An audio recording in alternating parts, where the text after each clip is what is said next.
Assalamualaikum warahmatullahi wabarakatuh. Kembali lagi di channel Berita Mistis. Untuk kisah kali ini masih ada sebuah lanjutan dari kisah yang sebelumnya. Sebuah kisah dari tulisannya Untung Prasetyo, Kisah Warijan. Sebelum kita lanjut ke ceritanya, tekan dulu tombol like video ini dan jangan lupa tekan juga tombol subscribe channel ini. Nyalakan juga lonceng notifikasinya agar tidak ketinggalan cerita-cerita lainnya dari channel ini. Dan buat teman-teman yang pengen belanja-belanja, nanti silahkan saja klik etalase yang ada di pojok kiri bawah, atau teman-teman bisa kunjungi link pembelian yang ada di kolom deskripsi. Dan seperti apa untuk kelanjutan dari kisah ini? Langsung saja kita masuk ke ceritanya.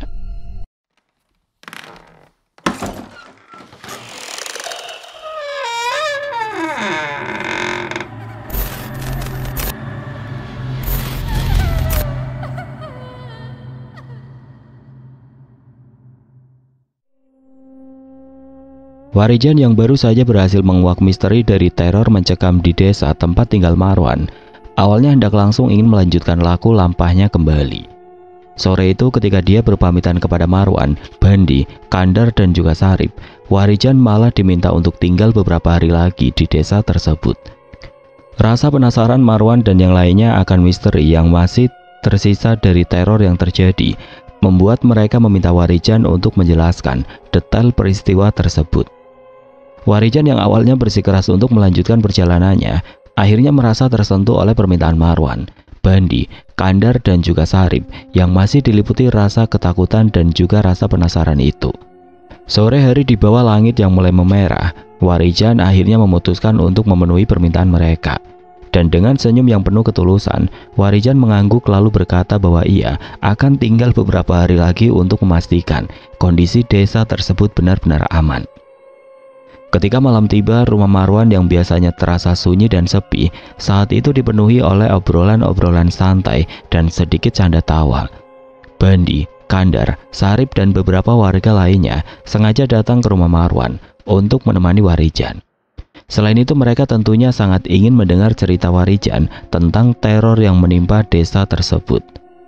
Bandi dan Kandar yang merupakan korban langsung dari teror yang terjadi itu merasa ingin tahu dengan apa yang sebenarnya terjadi. Hal itu dikarenakan rasa sedih masih menyelimuti hati mereka setelah mereka kehilangan buah hati yang belum lama lahir ke dunia itu. Warijan pun terus dipaksa untuk menceritakan langsung tentang apa motif dari sosok makhluk gaib yang meneror desa mereka itu. Akan tetapi ia tidak menceritakan semua yang ia ketahui dan juga siapa sebenarnya dalang dibalik teror yang telah merenggut beberapa korban jiwa itu. Warijan memahami betul rasa kehilangan yang dialami oleh Bandi dan Kandar sebagai ayah yang baru saja kehilangan buah hati mereka. Pertanyaan-pertanyaan yang menggantung di benak mereka adalah hal yang sangat wajar ketika Bandi dan Kandar mendesaknya untuk menjelaskan lebih detail tentang makhluk gaib yang telah merenggut nyawa anak-anak mereka. Warijan hanya bisa menatap mereka dengan sorot mata penuh simpati. Walau sempat merasakan sebuah dilema, namun Warijan merasa tidaklah bijaksana untuk menceritakan seluruh kebenaran yang ia temukan. Ia tahu bahwa di balik teror gaib yang melanda desa tersebut, ada sosok manusia yang menjadi dalang di balik terbukanya gerbang gaib itu. Dan mengungkap identitasnya hanya akan menimbulkan kekacauan dan ketakutan yang lebih besar di kalangan warga desa. Warijan memilih untuk menyederhanakan ceritanya. Ia mengatakan bahwa makhluk-makhluk itu adalah roh jahat yang terlepas dari alam gaib akibat ritual terlarang. Namun ia sengaja tidak menyebutkan siapa yang bertanggung jawab atas ritual tersebut. Ia menjelaskan bahwa makhluk-makhluk itu tertarik pada energi kehidupan yang kuat seperti yang dimiliki oleh bayi-bayi yang baru lahir. Itulah sebabnya mereka menjadi target utama. Mendengar penjelasan itu, Bandi dan Kandar hanya bisa mengangguk pelan. Meskipun terlihat jelas bahwa mereka masih belum sepenuhnya puas, mereka merasakan ada sesuatu yang disembunyikan oleh Warijan. Tetapi rasa hormat dan kepercayaan yang telah mereka bangun selama masa-masa sulit itu membuat mereka tidak berani mendesak lebih jauh. Warijan kemudian meyakinkan mereka bahwa makhluk-makhluk gaib itu telah dikalahkan dan selama warga desa menjaga nilai-nilai kebijaksanaan leluhur, desa mereka akan terlindungi. Ia pun menegaskan bahwa tidak ada lagi ancaman dari dunia gaib selama mereka tidak memancingnya dengan tindakan yang ceroboh. Malam itu setelah perbincangan dengan Bandi, Kandar, Sarip dan yang lainnya selesai, Warijan memilih menyendiri di beranda rumah panggung milik Marwan. Ia terus memandang langit malam yang bertabur bintang dengan berbagai perasaan yang muncul dalam hatinya. Sejenak ia merasa bersalah karena tidak bisa mengungkapkan kebenaran sepenuhnya. Namun ia tahu bahwa mengungkap identitas manusia yang bertanggung jawab di balik teror itu bisa memicu konflik yang lebih besar. Baginya, lebih baik menjaga kedamaian dan membiarkan beberapa rahasia tetap tersembunyi. Warijan sadar bahwa tugasnya di desa ini belum benar-benar selesai. Meski teror telah berhenti, ia masih merasakan adanya sesuatu yang gelap yang membayangi desa itu. Mungkin suatu hari nanti jika ancaman itu datang lagi, ia harus kembali dan menghadapi apa yang telah ia tinggalkan. Namun untuk saat ini Warijan tetap memutuskan untuk melanjutkan perjalanannya. Ia akan meninggalkan desa dengan berat hati, namun dengan harapan bahwa kedamaian akan kembali menyelimuti warga yang telah mempercayainya. Dan setelah mendapatkan kembali kedamaian dalam hati dan pikirannya, Warijan pun merebahkan tubuh lelahnya untuk beristirahat walau hanya beralas tikar dan berselimut angin malam. Ketika pagi tiba, Warijan yang sedang menikmati suguhan teh hangat dan jagung rebus bersama Marwan dan Sari dikejutkan oleh kedatangan Bandi yang tampak terengah-engah. Kedatangan Bandi ke rumah Marwan pagi itu mengabarkan jika ada seorang warga desa yang ditemukan meninggal dunia di rumahnya dengan kondisi yang sangat mengenaskan. Ki Parna yang merupakan salah seorang sesepuh desa yang tinggal sendiri di rumahnya itu meninggal dengan tubuh membiru serta ada bekas luka memar di beberapa bagian tubuhnya. Dan saat itu warga sangat khawatir jika teror dari makhluk gaib itu belumlah sepenuhnya berakhir. Warijan segera merasakan ketegangan yang menyelimuti suasana. Pagi yang seharusnya damai itu mendadak berubah menjadi mencekam. Ia meletakkan cangkir tehnya sementara Marwan dan Sari saling bertukar pandang dengan wajah khawatir. Bandi yang masih terengah-engah mengulangi dengan nada panik bahwa Ki Parna ditemukan meninggal dunia dalam kondisi mengenaskan, seolah-olah diserang oleh sesuatu yang tidak kasat mata. Tanpa membuang waktu, Warijan berdiri dan meminta Marwan untuk menemaninya ke rumah Ki Parna. Bandi yang masih dikuasai rasa takut memutuskan ikut serta untuk menunjukkan jalan.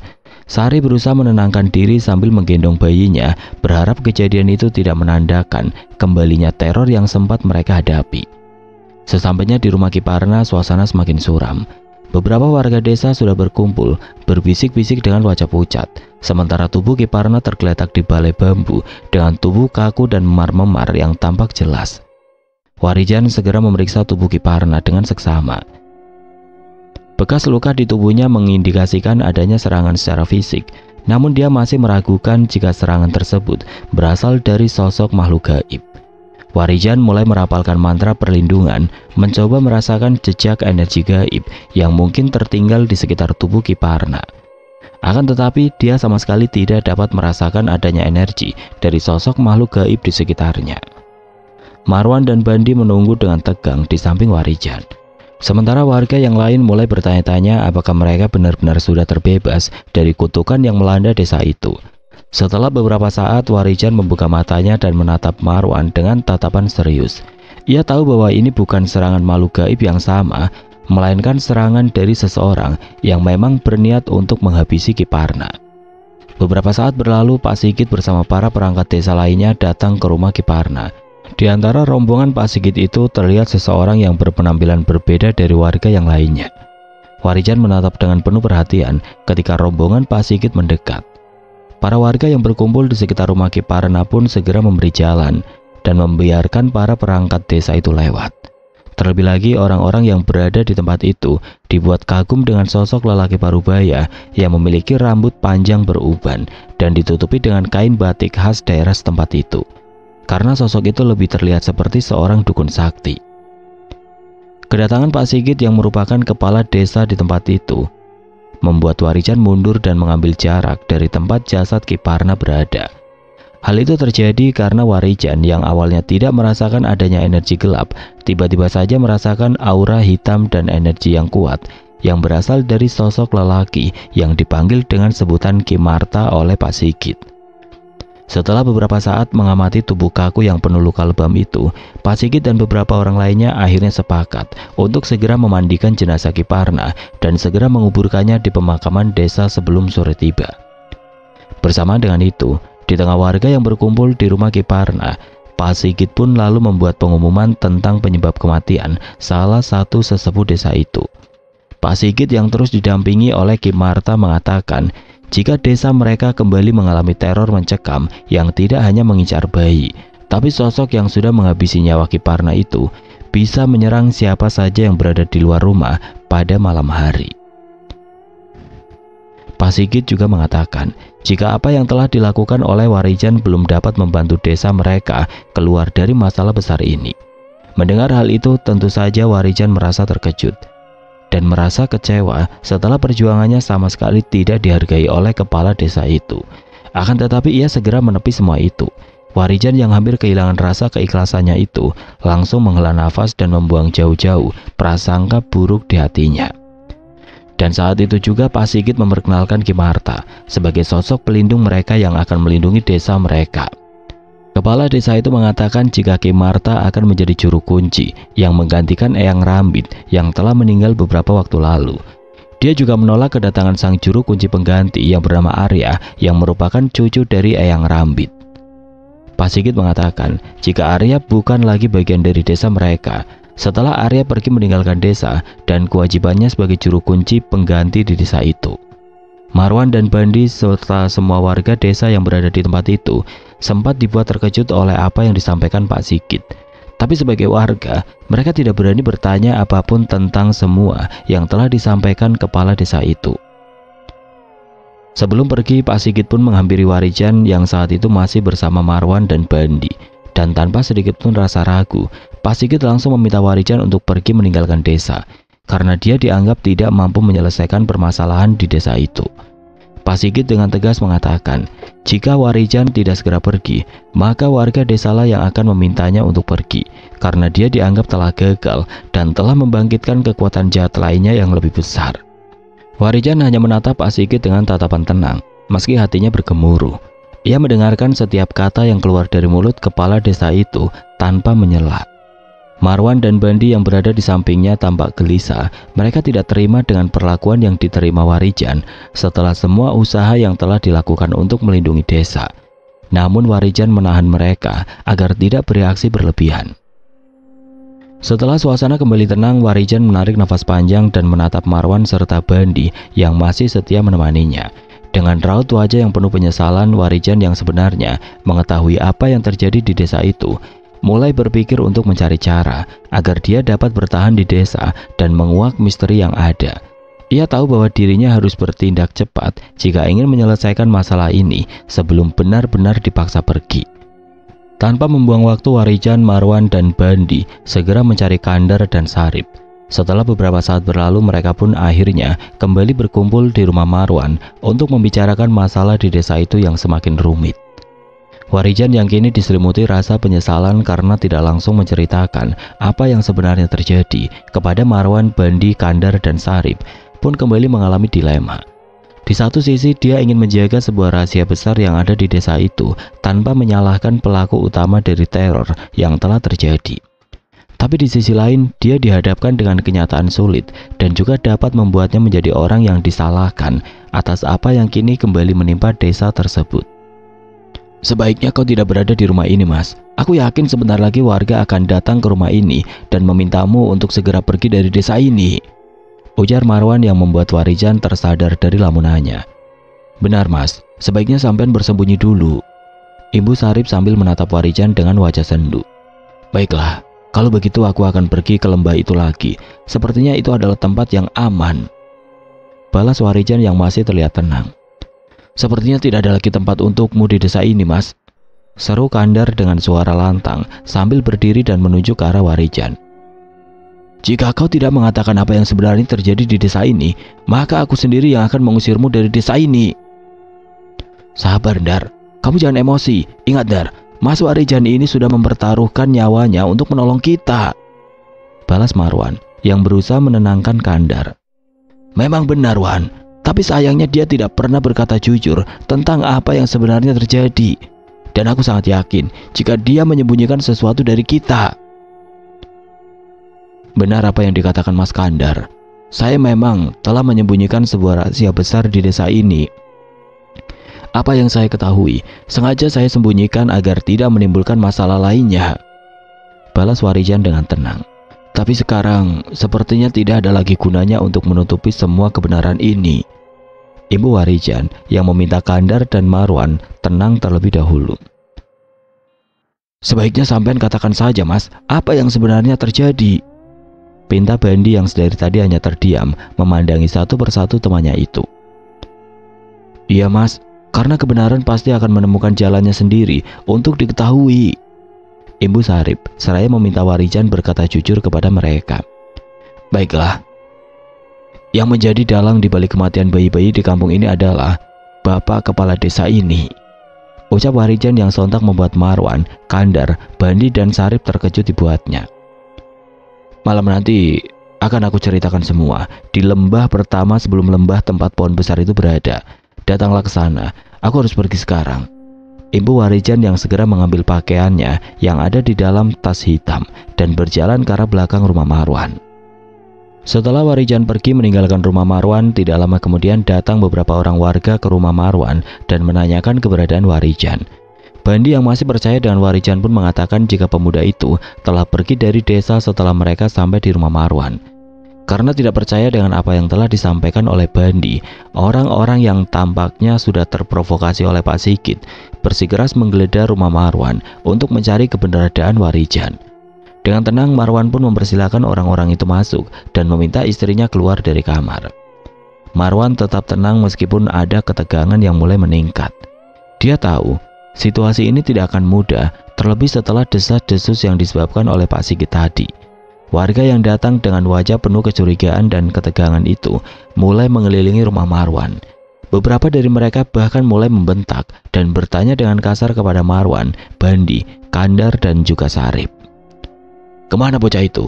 Apa yang telah terjadi dengan desa kita? Apa benar dia telah pergi begitu saja? Tanya seorang lelaki parubaya dengan wajah sangarnya. Marwan menghela nafas panjang mencoba tetap sabar menghadapi tuduhan-tuduhan yang tidak berdasar itu. Dia menatap Bandi yang berdiri di sampingnya dengan pandangan yang penuh pengertian. Bandi yang masih terluka karena kehilangan anaknya kini hanya bisa mengangguk dengan pasrah, setuju dengan penjelasan yang sudah disampaikan oleh Marwan. Warijan telah pergi, ucap Bandi dengan suara pelan, meskipun suaranya sedikit bergetar. Namun sepertinya ucapan Bandi tidak cukup bagi beberapa warga yang masih dikuasai kecurigaan. Salah satu dari mereka melangkah maju dan berkata, "Kami tidak percaya begitu saja. Sekarang katakan apa yang terjadi sebenarnya. Apakah Warijan pergi setelah berhasil membunuh Ki Marta? Dia pasti terlibat dengan kekuatan jahat itu," ujar salah satu warga lainnya dengan sorot mata tajam yang menatap ke arah Marwan.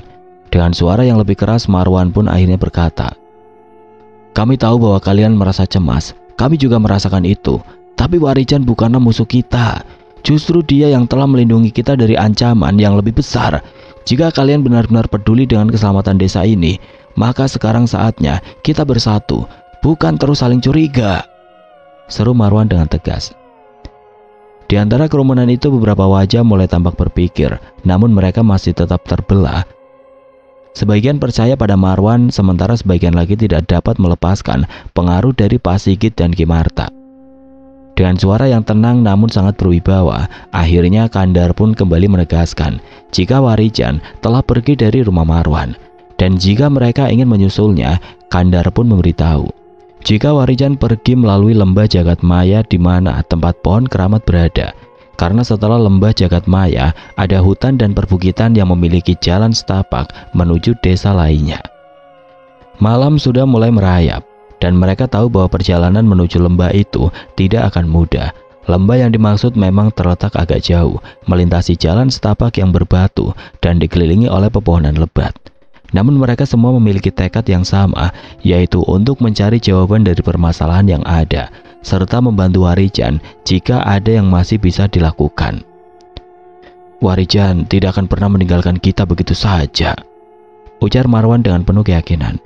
"Meskipun kita tidak sepenuhnya mengerti apa yang terjadi, tapi dia pasti memiliki alasan untuk menyembunyikan apa yang sebenarnya terjadi di desa ini."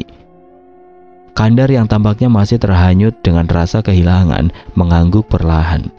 "Aku ingin tahu apa yang sebenarnya terjadi, Wan. Kita harus menemui Warijan dan mendapatkan jawaban dari semua ini, sambung Kandar dengan tenang. Sarip yang biasanya lebih pendiam menatap keluar jendela rumah, memperhatikan langit yang mulai gelap. Aku khawatir, ujarnya singkat.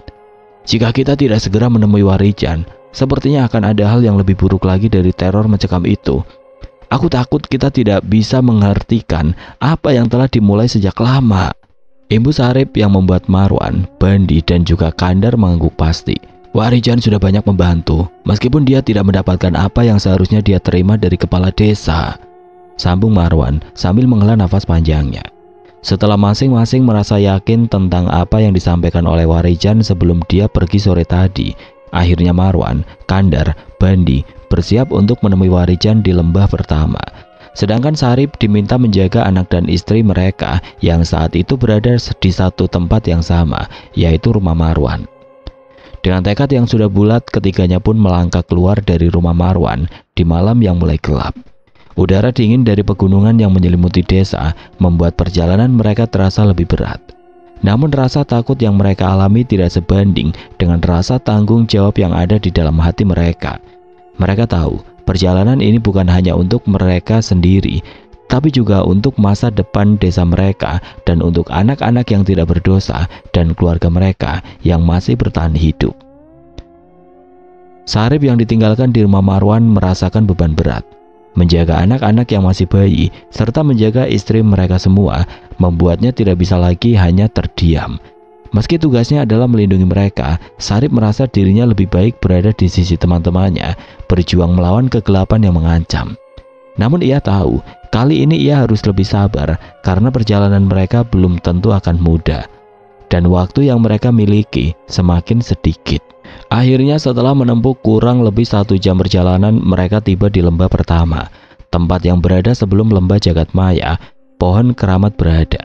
Suasana yang semula tampak tenang dan damai kini terasa sangat berbeda. Udara terasa lebih berat dan bayangan-bayangan gelap mengitari dari balik pohon-pohon besar yang ada di sekitar mereka. Warijan yang sebelumnya mereka kenal sebagai sosok yang penuh semangat, kini seakan-akan menghilang dalam keheningan hutan malam itu.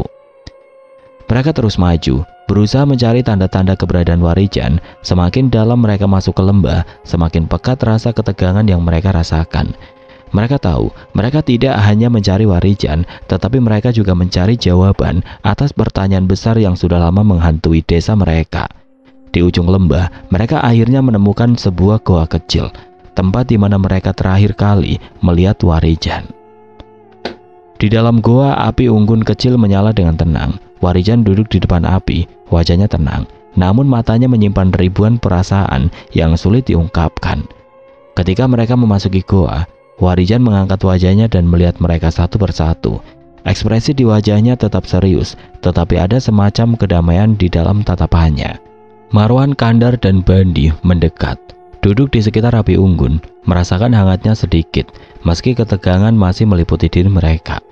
Mereka sudah siap untuk mendengarkan penjelasan yang lebih dalam dari Warijan, yang mereka rasa kini lebih tahu banyak tentang apa yang harus dilakukan untuk mengakhiri teror yang mengguncang desa mereka. Setelah Marwan mengeluarkan bekal yang dibawanya, dia lalu meminta Warijan untuk memakannya terlebih dahulu, karena dia tahu Warijan pasti belum memakan apapun sedari pagi tadi.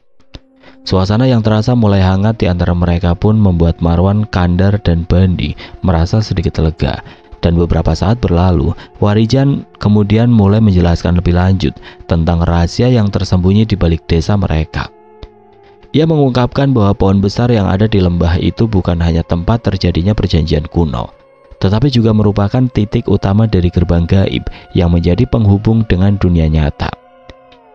Ketika kemarin kita berada di bawah pohon keramat itu, aku sudah tahu apa yang sebenarnya terjadi di desa kalian, melalui sosok penguasa gaib yang menghuni alam lain di balik pohon keramat itu. Ujar Warijan mulai menjelaskan.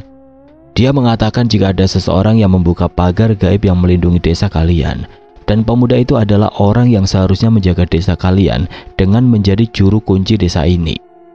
Imbu Warijan yang seketika itu juga membuat Marwan, Kandar, dan Bandi tersentak. Arya, kurang ajar. Jadi apa yang dikatakan oleh Pak Sigit itu memang benar adanya, Jan? Tanya Kandar dengan tegas. Tidak, Mas. Semua tidak seperti apa yang kalian pikirkan, jawab Warijan sambil menatap ke arah Kandar, Marwan, dan Bandi bergantian. Dalang dibalik semua ini adalah Pak Sigit. Selain menjadi kepala desa, dia juga sangat berambisi menguasai seluruh desa dengan caranya. Dan Pak Sigit juga berniat untuk mendapatkan kekayaan secara cepat melalui bantuan dari sosok makhluk gaib bernama Brajamusti. Sambung Warijan menjelaskan. Lalu bagaimana bisa? Kenapa Arya ikut membantu Pak Sigit, Jan? Tanya Kandar yang semakin penasaran. Setelah kematian kakeknya, Arya seharusnya menjadi juru kunci desa ini. Tapi setelah mendapatkan ancaman dari Pak Sigit dan orang-orangnya, Arya pun terpaksa membuka pagar gaib yang melindungi desa ini dengan ajian-ajian yang telah dikuasainya dari sang kakek. Setelah itu Arya memilih pergi bersama ibu dan adiknya keluar dari desa demi keselamatan mereka. Jawab Warijan yang membuka semua misteri di desa itu. Bagaimana kau bisa tahu semua ini, Jan? Apa yang kau katakan itu sepertinya sulit dipercaya. Balas Kandar sambil tersenyum yang seolah meledek. Aku tahu semuanya. Setelah sosok Brajamusti menceritakannya kepadaku, dia mengatakan jika Pak Sigit telah mengikat perjanjian dengannya melalui perantara Ki Marta. Jawab Warijan lagi dengan tegas. Mereka semua terdiam, mencerna apa yang telah dikatakan oleh Warijan. Ternyata masalah yang dihadapi desa mereka jauh lebih rumit daripada yang mereka bayangkan. Dan ini bukan hanya soal mengalahkan makhluk gaib atau menghentikan teror, tapi juga soal mengungkap sebuah kebenaran dan menuntut keadilan. Lalu bagaimana caranya kita mengungkap kebusukan Pak Sigit? Tanya Bandi yang sedari tadi hanya menyimak apa yang dibicarakan oleh Warijan. Kalian harus membawa Arya kembali ke desa, dan untuk hal lainnya, biar aku yang akan mengurusnya. Jawab Warijan dengan penuh keyakinan. Sekarang pulanglah ke rumah kalian, biar malam ini aku berada di tempat ini. Imbu Warijan lagi. Setelah mengetahui kebenaran yang selama ini tersembunyi, Marwan, Kandar, dan Bandi merasakan beban yang semakin berat di hati mereka.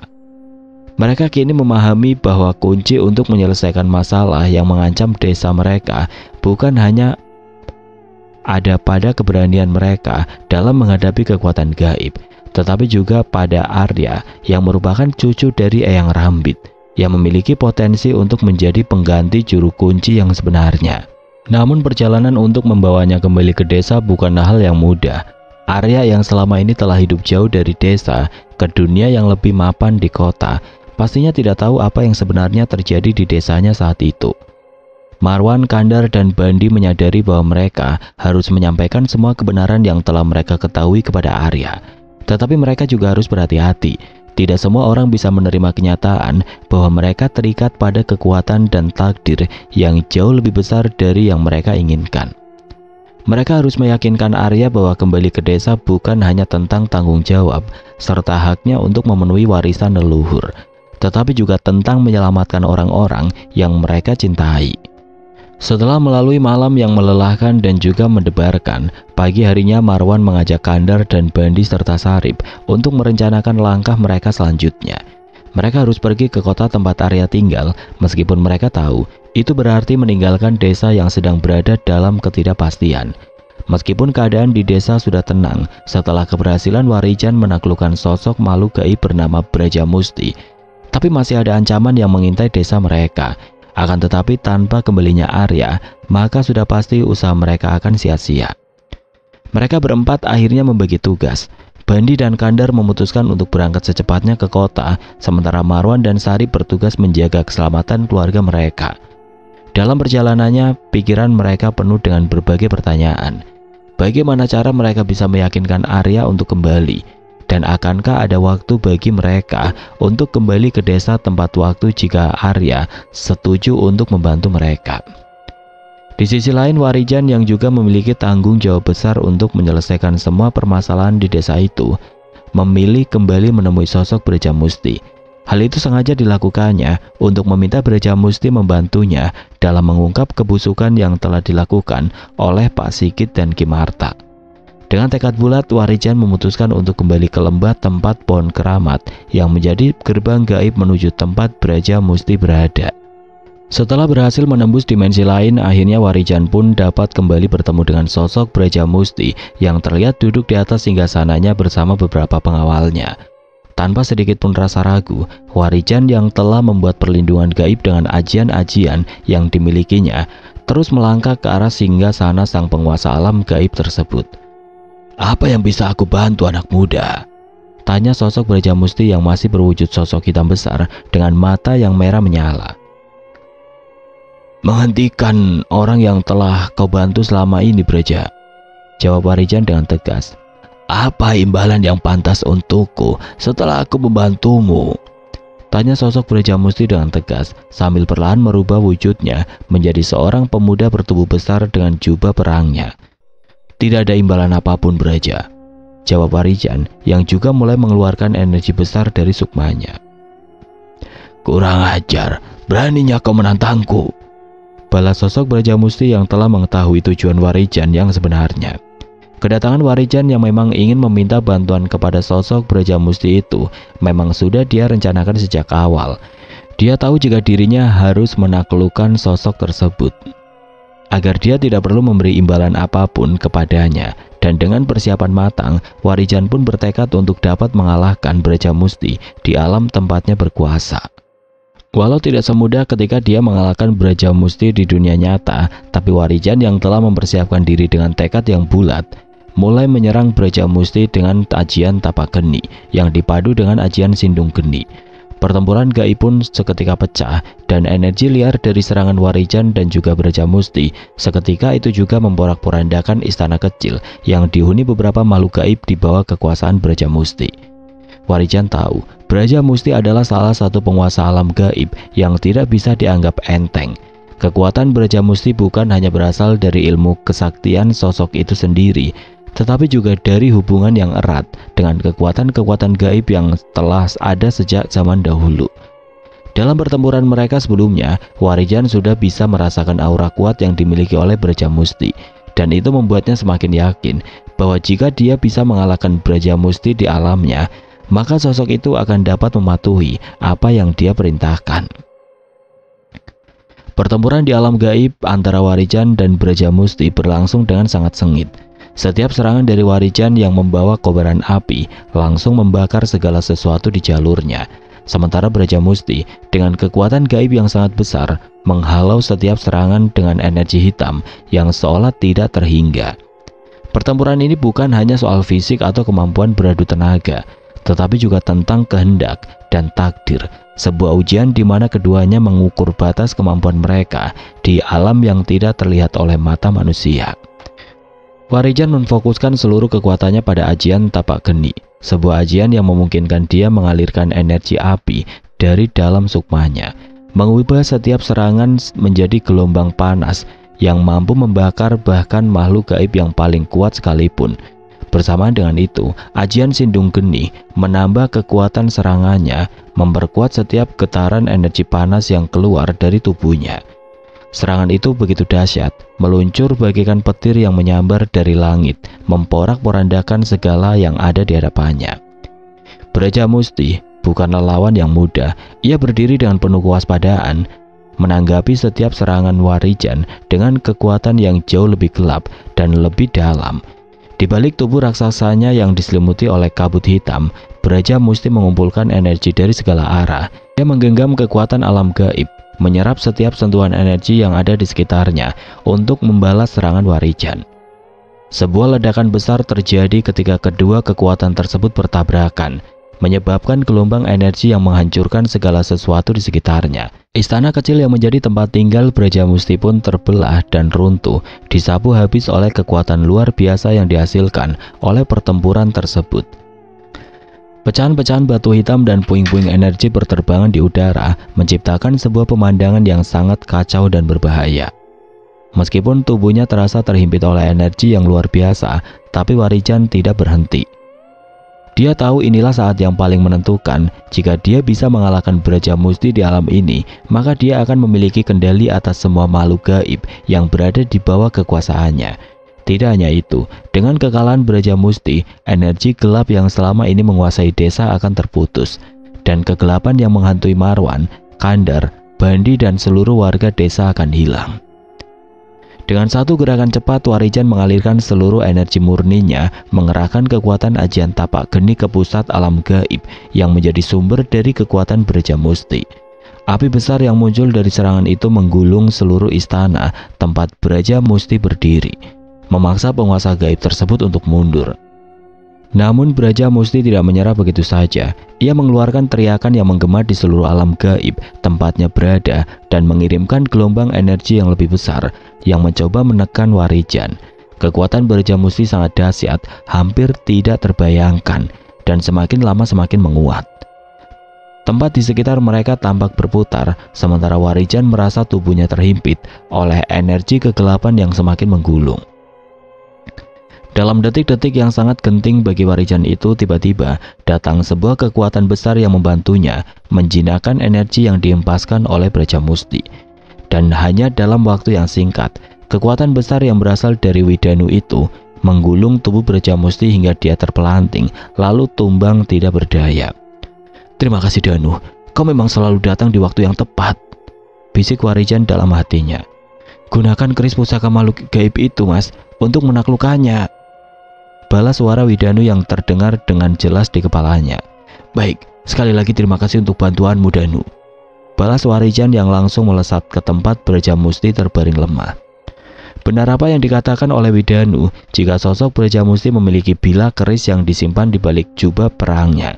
Dan setelah Warijan mendapatkan benda pusaka itu, sosok Brajamusti pun mengaku kalah dan berjanji akan setia mengikuti semua perintah Warijan. "Simpan keris itu dengan baik, karena aku akan berada di dalam keris itu dan akan ikut bersamamu kemanapun kau pergi," ujar sosok Brajamusti yang perlahan merubah wujudnya menjadi kepulan asap hitam dan masuk ke dalam bila keris yang berada dalam genggaman Warijan. Setelah sukmanya kembali lagi ke dalam raganya, Warijan tersenyum ketika mendapati Widanu masih berada di samping tubuhnya yang duduk bersila. Rupanya Warijan sudah merencanakan semuanya dengan meminta bantuan kepada Widanu untuk menaklukkan sosok Brajamusti. Dan setelah memastikan semuanya aman, Widanu pun berpamitan kepada Warijan untuk kembali pulang. Tidak lupa Warijan menitipkan salam rindunya kepada guru yang tidak lain adalah ayahnya dari Widanu. Ketika matahari hampir tenggelam, Warijan pun memutuskan untuk kembali ke desa. Dan setelah menempuh perjalanan yang sulit, Warijan pun sampai di rumah Marwan. Akan tetapi tanpa sepengetahuan Warijan, ternyata di rumah sahabatnya itu Pak Sigit bersama Ki Marta dan juga orang-orangnya telah menunggu kedatangannya. Entah bagaimana bisa Pak Sigit mengetahui apa yang telah direncanakan oleh Warijan, Marwan, Kandar, Bandi dan Sarip, sehingga Pak Sigit sudah bersiap untuk menghabisi Warijan yang dianggap menjadi satu-satunya orang yang dapat menggagalkan rencana besarnya. Setelah Warijan berhadapan langsung dengan Pak Sigit dan juga Ki Marta, dia tidak menyangka jika Ki Marta akan langsung menyerangnya dengan sebuah ajian yang membawa kilatan cahaya mematikan. Tapi Warijan yang selalu membentengi tubuhnya dengan ajian pelindung tidak mengalami luka dalam, walaupun tubuhnya terpental beberapa langkah ke belakang. "Aku memintamu pergi dengan baik, tapi kau memilih cara yang lain, anak muda," ucap Pak Sigit dengan tatapan mata yang menyeratkan amarah. "Aku tidak akan pergi sebelum mengungkap kebusukanmu dan mengembalikan kedamaian di desa ini, Pak Kades," jawab Warijan sambil mempersiapkan serangan balasan. Akan tetapi sebelum Warijan melesatkan serangannya, tiba-tiba saja sosok Brajamusti mengatakan sesuatu yang membuat Warijan menahan untuk melepaskan ajian Sindung Geni. Bukan tanpa alasan kenapa Warijan melakukan hal itu. Dia menyadari jika ajian Sindung Geni dapat melukai orang-orang yang ada di sekitar Ki Marta. Sesaat kemudian Warijan pun meminta Brajamusti untuk menangani Ki Marta yang memiliki ilmu cukup tinggi itu. Selain tidak diketahui oleh warga yang ada di sekitarnya, hal itu juga memberikan Warijan kesempatan untuk membongkar kebusukan Pak Sigit di depan warganya. Ki Marta yang awalnya terdengar sangat gagah dan berwibawa, perlahan mulai diselimuti ketakutan yang luar biasa. Tubuhnya mulai gemetar, sambil mulutnya tidak berhenti merapalkan mantra. Sementara itu Warijan mulai menceritakan apa yang sebenarnya terjadi di desa itu di depan orang-orang yang semakin banyak berkumpul di rumah Marwan. Warijan mulai menceritakan tentang Arya yang terus mendapatkan ancaman dari Pak Sigit melalui Ki Marta, sehingga dia bersedia membuka pagar gaib yang melindungi desa. Sebelum Arya pergi meninggalkan desa, tidak hanya itu, Warijan juga mengatakan jika Pak Sigit telah bersekutu dengan sosok makhluk gaib yang menghuni pohon keramat untuk mendapatkan kekayaan dan kekuatan. Pak Sigit mengizinkan makhluk gaib tersebut mengambil tumbalnya, yang tidak lain adalah bayi-bayi yang telah menjadi korban teror desa tersebut. Bersamaan dengan itu, teriakan seorang pemuda menambah keterkejutan warga. Seorang pemuda yang sebaya dengan Warijan itu datang bersama Bandi dan juga Kandar. Marwan dan Sari pun tersenyum bahagia ketika mengetahui Kandar dan Bandi berhasil menemukan Arya dan membawanya kembali ke desa. Selain semua yang telah diceritakan oleh Warijan, kesaksian Arya pun semakin membuat Pak Sigit diam 1000 bahasa. Dan tidak lama kemudian pengakuan Ki Marta yang tubuhnya gemetar ketakutan itu menambah percaya warga desa setempat. Ki Marta yang hanya dalam waktu singkat dapat ditaklukkan oleh Brajamusti pun meminta maaf kepada seluruh warga atas semua kesalahannya dan meminta untuk dilepaskan. Akan tetapi warga yang sudah merasa sangat kesal pun mulai melemparinya dengan batu hingga Ki Marta mendapatkan luka di tubuhnya. Sementara itu Pak Sigit yang tidak bisa mengelak lagi memilih untuk melarikan diri bersama kedua orang anak buahnya. Akan tetapi Brajamusti yang masih berada di tempat itu tiba-tiba saja menampakkan diri dengan wujud yang sangat menyeramkan. Hal itu pun membuat Pak Sigit ketakutan dan jatuh pingsan. Tapi naasnya ketika tubuh Pak Sigit sudah tidak berdaya, warga yang merasa sangat kesal pun mulai menghakiminya. Suasana di desa yang awalnya tegang tiba-tiba saja berubah menjadi kekacauan yang tidak terkendali. Dengan teriakan penuh kemarahan, beberapa warga mulai melemparkan batu, kayu, dan benda apapun yang ada di tangan mereka. Brajamusti yang menyaksikan kejadian itu hanya tersenyum dingin, membiarkan manusia-manusia itu melampiaskan kemarahan mereka. Wujudnya yang mengerikan tampak berpendar di bawah sinar bulan yang samar. Tetapi dia tidak ikut campur. Ini adalah hukuman yang telah lama dinanti oleh warga, hukuman dari mereka yang pernah tertindas. Pak Sigit yang tidak sadarkan diri pun menjadi sasaran amukan warga yang sudah hilang kendali. Mereka menyerangnya tanpa belas kasihan, tubuhnya dihujani pukulan, tendangan, dan lemparan batu hingga tewas dengan cara yang mengenaskan. Darah mengalir membasahi tanah, bercampur dengan debu dan kotoran. Teriakan kemarahan dan tangisan bercampur aduk dalam kerumunan massa yang tidak terkendali.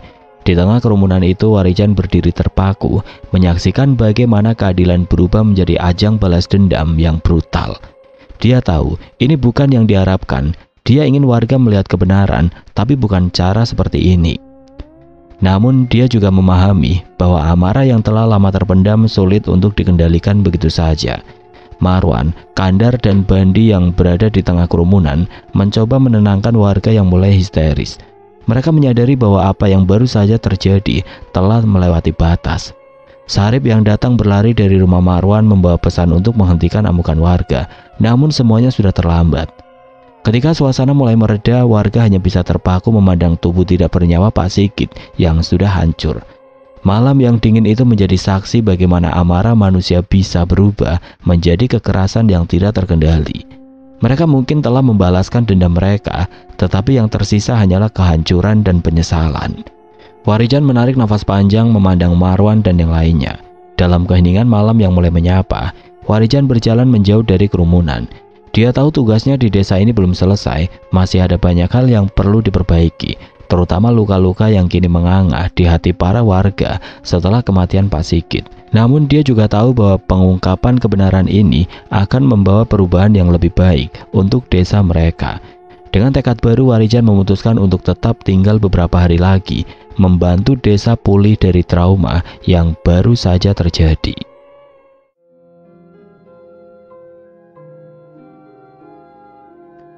Oke teman-teman, sekian untuk kisah kali ini. Bagaimana menurut kalian tentang kisah ini? Tulis komentar kalian di kolom komentar. Dan buat teman-teman yang baru bergabung, jangan lupa untuk like, komen, share, serta subscribe channel ini. Dan nantikan kisah-kisah horor berikutnya tetap di channel Berita Mistis. Wassalamualaikum warahmatullahi wabarakatuh.